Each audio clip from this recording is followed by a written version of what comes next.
Hello and welcome to Dean Park. A bit of a different theme to the video this time around, in that I'm going to look at model rail publications.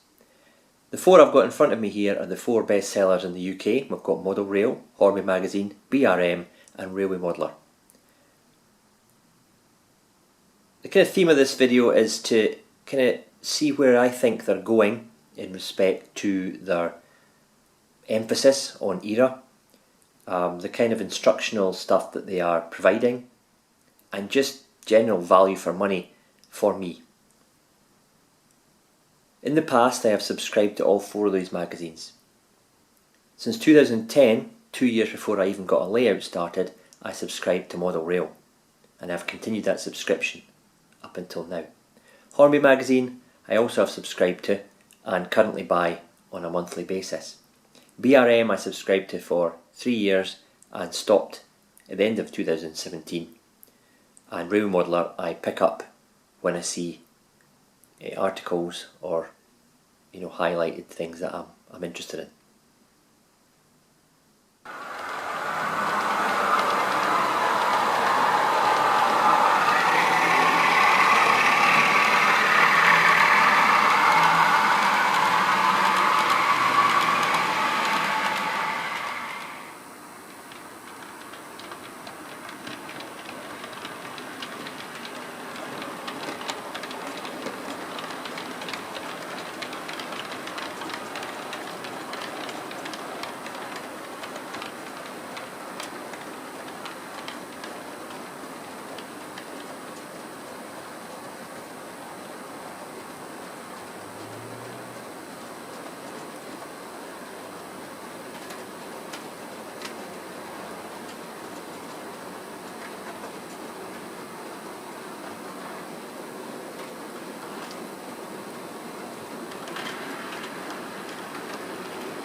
Let's start off by looking at Model Rail. This is a magazine that I've followed since 2010.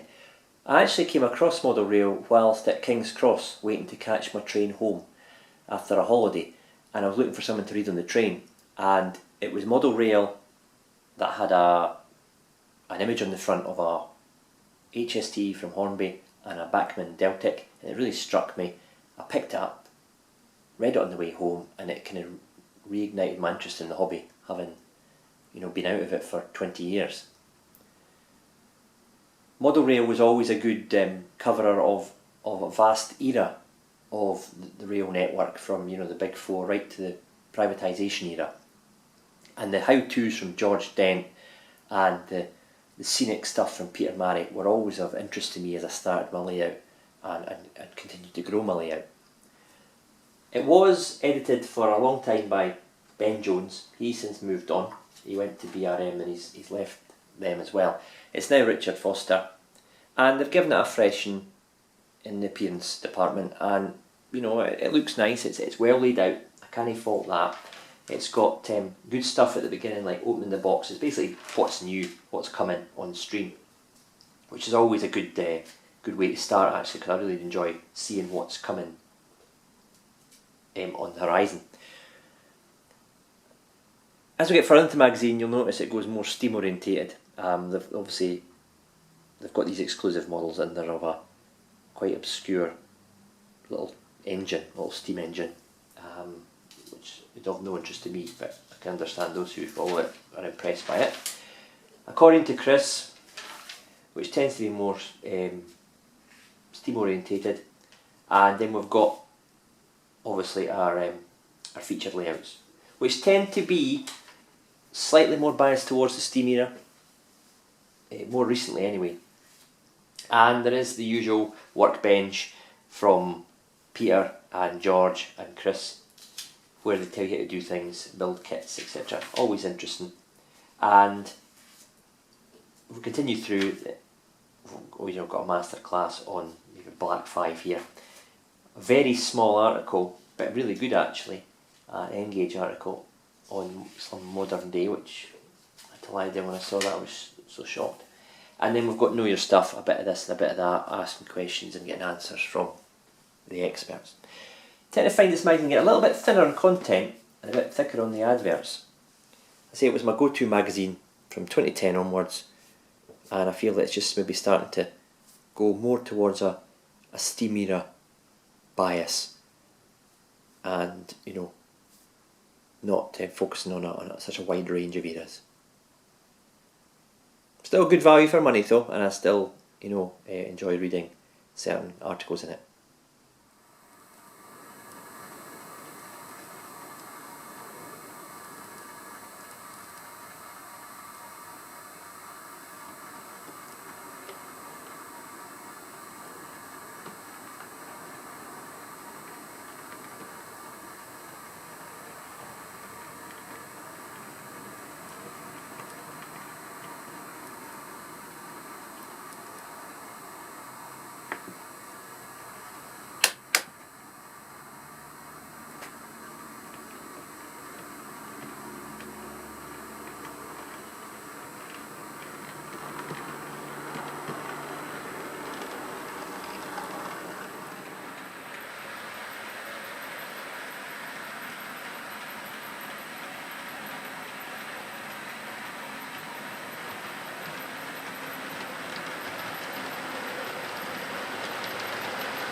The second magazine I'm going to look at is Hornby magazine. I think I'm right in saying this is the newest magazine on the block. It's not been going as long as, say, Model Rail or Rail Modeller. I like the Hornby magazine. I tend to get it every month, and the reason I like it is it has a good mix of STEAM and modern era stuff in it. It also has good how-tos, good reviews, and because it's Hornby magazine, it's linked quite closely to Hornby, so it gets little snippets and insights into what's going on at Hornby that other magazines might not get. I also like the reality check articles in it. For example, if they're focusing on there's a Locomotion Stirling single on the front cover there, they might do a reality check on that one, or if it's a Class 87 that they're featuring from Hornby, they'll do a reality check on the Class 87 as it was in service. I quite like that. It links the model world to the real world. You get a mixture of modern and steam on the front cover of Hornby magazine, which is good as well, because it attracts you straight away if it's got a diesel in it for me. And Mike Wild does a good job of kind of categorising it into the different parts. I enjoy the reviews. I like the way he sets out his articles with lots of text with graphics wrapped around it, and there are some good step-by-step for detailing articles, and I quite like that. Whether it's steam or not, I quite like the steps 1, 2, 3, 4, 5. And what I do like about the Hornby magazine is that it lists the materials that have been used, or where you get useful links for those particular products. This one happens to be last month's, which is the July 2018 edition, and I also like the Hornby Post articles as well. You do get some weird and wonderful observations from readers, but it is good balanced journalism, and there's modern image in there as well. More often than not, there is something in there which is of my interest regarding eras. This magazine also happens to be the magazine which I featured in twice now, one with a full layout expose and the other one which is this magazine, this actual edition, which was my corner filler for my signal and telecommunications facility. there's what I mean, the nice laid out clear review of the Stirling single there from Locomotion. So I rate Hornby magazine quite highly. I do enjoy, there's my article there, not that I'm biased, I do enjoy the way it's laid out and the level of detail that they go into regarding what products they've used in their particular tasks and activities.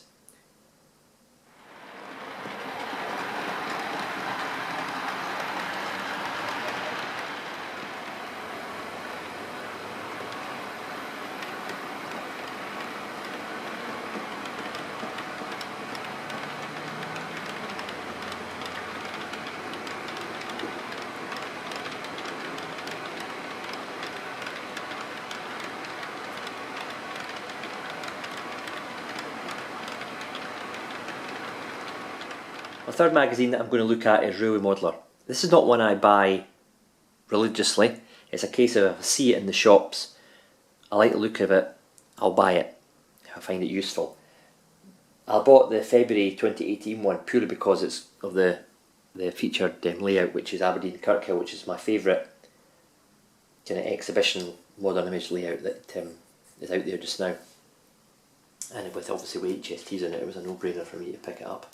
I like the way it's laid out. It's nice and clean, quite classy, not tabloidy, not gimmicky. It's well laid out. It's knowledgeable. It's a knowledgeable magazine, and it's got more, I'd say, featured layouts every month than the other ones.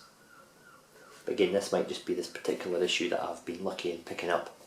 Let me know what your thoughts are of this magazine. The reason I don't tend to get it every month is because the newsagents that I tend to go to doesn't stock it every month. So it's a case of hit and miss whether it's there or not. I do like the reviews with the way they go in and about the details of particular items. I prefer the layout of the Hornby magazine review, but the information that's in it is equally as knowledgeable in both magazines.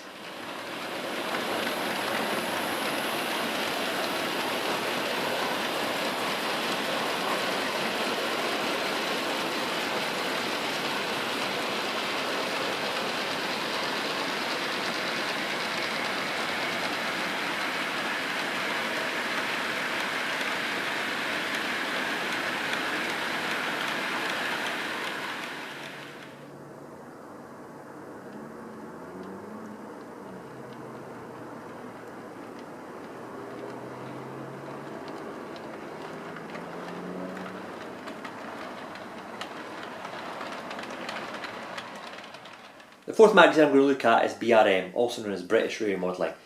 When it was actually known as British Railway Modelling in years gone by, I used to buy it quite regularly because it had a lot of modern image stuff in it and interesting how-tos, and for example, I always remember overhead catenary was one of the features that kind of stuck in my mind, and it was the Dapple stuff way back in the day, and that's what kind of inspired me to put the Dapple masts on Dean Park.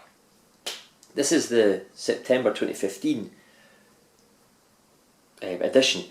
It underwent a kind of facelift to become BRM, and this is one of the few actual magazines that I've got left of BRM, and I probably kept it because it's a rare thing and it's got a modern image photograph on the front. It's usually got a steam thing on the front. Its revamp has given it a cleaner look, a less cluttered look. It's a lot easier to follow. However, I don't like this mass of adverts at the beginning of it. The layout focus, again, it's very cleanly laid out, very easy to follow, very easy to read. I do like its polished appearance. It's just that its content for me has gone more into a steamier direction. A nice N-gauge modern image layout there, that's probably why I kept it. Readers' layouts, I'd like to see more of that in BRM. I'd like to see the better post as well, the letters to the editor. I think actually I prefer to see more of that in all the magazines. They've scaled down that a little bit in some of the magazines, and I quite like reading the views of others that are not directly linked to the magazine. I did buy this magazine for BRM DVD, which was BRM TV, but actually I thought the BRM DVD was pretty ordinary, to be honest. I didn't really enjoy it. It's quite a, I don't know, an amateur production in many ways, but you know, they've done their best with what they can do, I suppose.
What I've started to buy more of now is the real rail magazines, if you like, not the model ones.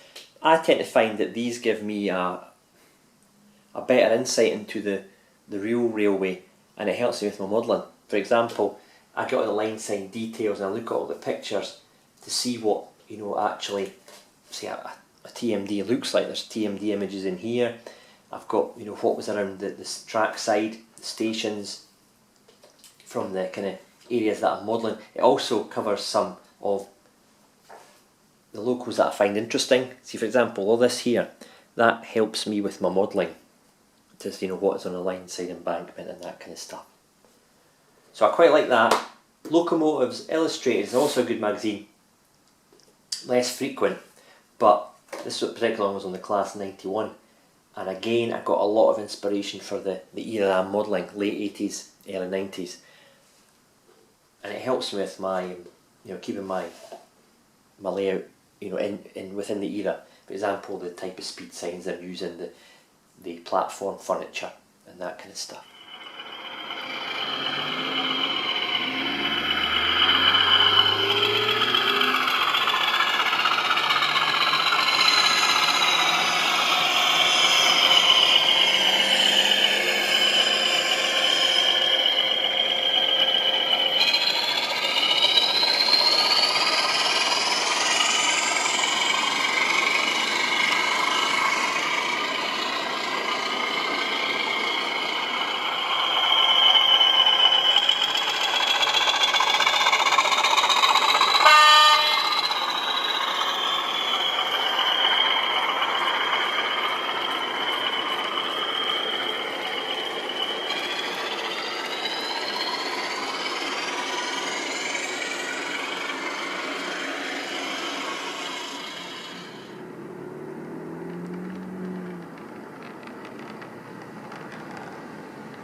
Let me know what you think regarding model magazine publications.